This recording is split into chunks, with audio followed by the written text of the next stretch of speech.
कैलाश पर्वत की रात अत्यंत शांत थी।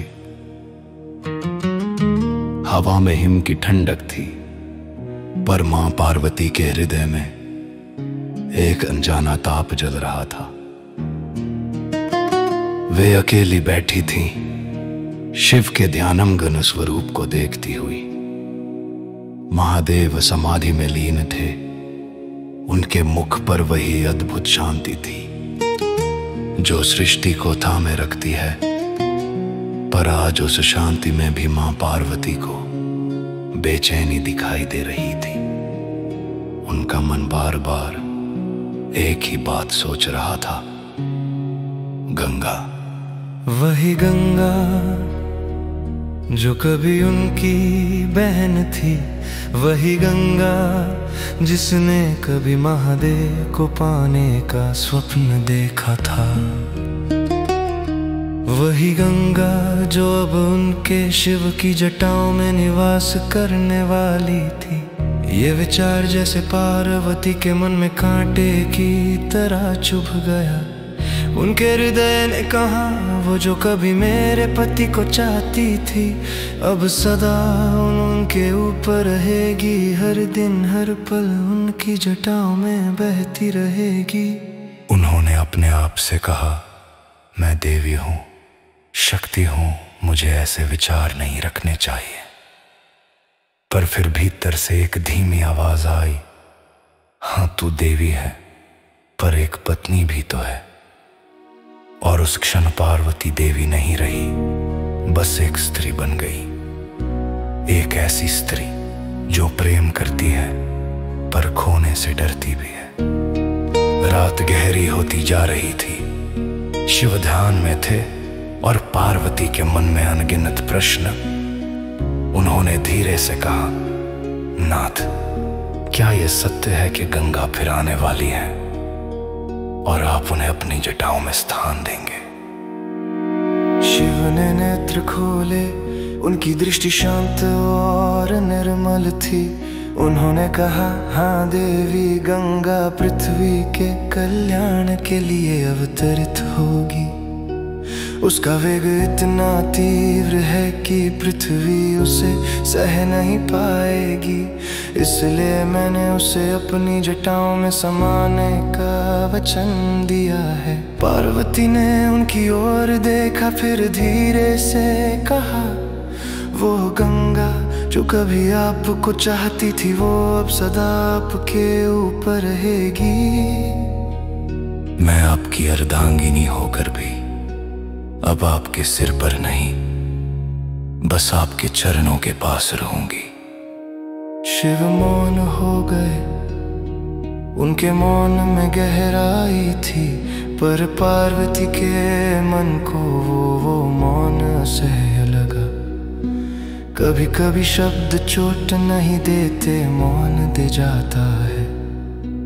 उन्होंने उठकर बाहर आकाश की ओर देखा। कैलाश की बर्फ पर चांद की किरणें पड़ रही थी, पर उनके आंसुओं ने वो चांद भी धुंधला कर दिया। उनका मन कह रहा था, कितना विचित्र है, जिससे मैं सबसे अधिक प्रेम करती हूं, वही अब किसी और का आश्रय बन रहा है। अगली सुबह गंगा का अवतरण हुआ। देवता ऋषि सब कैलाश पर एकत्र थे। गंगा तेजस्विनी और दिव्य रूप में आई। उनके चारों ओर प्रकाश का घेरा था और उनके चरणों से निर्मल जल झर रहा था। वो पार्वती के समीप आई और झुककर बोली, दीदी, आशीर्वाद दें, मैं आपके स्वामी की जटाओं में वास पाने जा रही हूं। पार्वती का हृदय उस क्षण कांप उठा। उन्होंने मुस्कुराने की कोशिश की, पर आंखें छलक पड़ी। जा बहन, कल्याण कर संसार का, उन्होंने कहा। पर भीतर किसी ने फुसफुसाया, काश तू किसी और के पास जाती। शिव ने गंगा की ओर देखा, फिर अपनी जटाएं खोली। गंगा का जटाओं में समा गया जैसे सागर में नदी। वो दृश्य दिव्य था पर पार्वती के लिए वो पल चुभन बन गया। उन्होंने आंखें बंद करी, पर गंगा का स्वर जैसे उनके मन में गूंज रहा था। हर ध्वनि कह रही थी, मैं तेरे शिव के ऊपर हूं। रात को पार्वती फिर मौन थी। शिव उनके पास आए और बोले, देवी, आज तुम्हारे नेत्रों में शांति नहीं क्यों? पार्वती ने धीरे से कहा, क्योंकि आज से आपके सिर पर कोई और है। वो जो कभी आपको चाहती थी अब हर क्षण आपके ऊपर बहती रहेगी। मैं आपकी अर्धांगिनी होकर भी अब सबसे दूर हूं। शिव ने उनका हाथ थाम लिया। देवी गंगा मेरे हृदय की नहीं, मेरे कर्तव्य की है। वो मेरे सिर पर है, पर तुम मेरे श्वास में हो। तुमसे पहले और बाद में कुछ नहीं।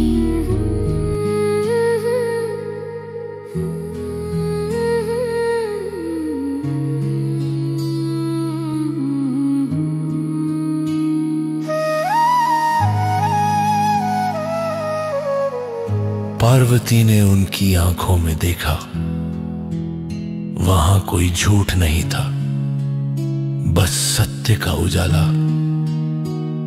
पर प्रेम में सत्य भी कभी कभी संतोष नहीं देता। उन्होंने सिर झुका लिया और धीमे स्वर में कहा, मुझे क्षमा करें नाथ, मैं देवी होकर भी बस आपकी पत्नी हूं। और एक पत्नी को कभी कभी डर भी लगता है।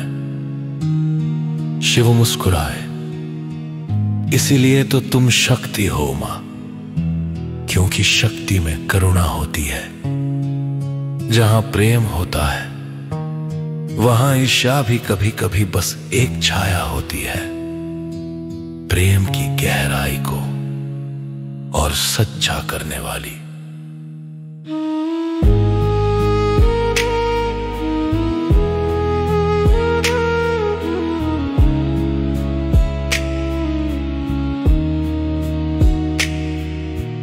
पार्वती ने उस रात शिव के कंधे पर सिर रख दिया।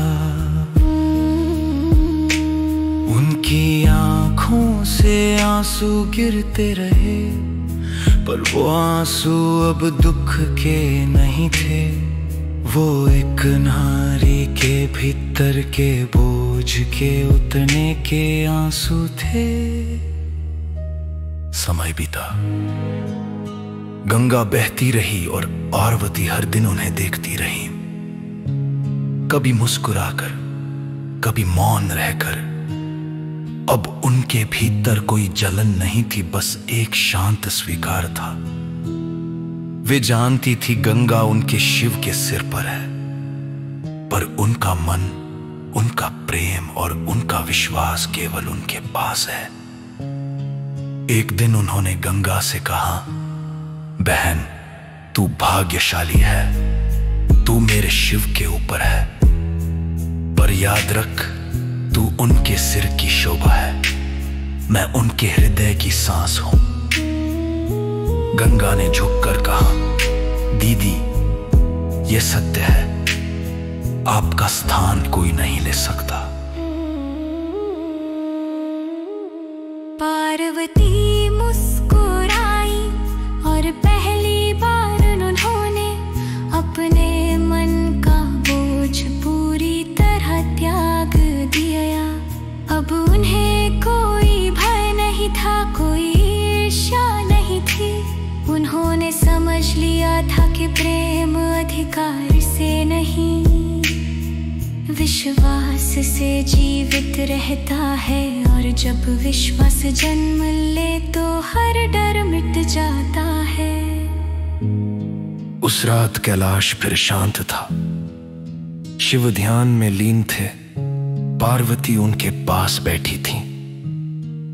उन्होंने धीरे से उनके हृदय पर हाथ रखा और मन में कहा, आपके सिर पर कोई और हो सकती है, पर आपके भीतर, आपके मन में केवल मैं हूं। और उसी क्षण कैलाश की हवा में वो दिव्य ध्वनि गूंज उठी, मंद, मधुर, जैसे किसी ने ब्रह्मांड के हृदय को छू लिया हो। वो प्रेम की ध्वनि थी, विश्वास की, और एक स्त्री के मौन गर्व की, जिसने ईर्ष्या को करुणा में और करुणा को शांति में बदल दिया।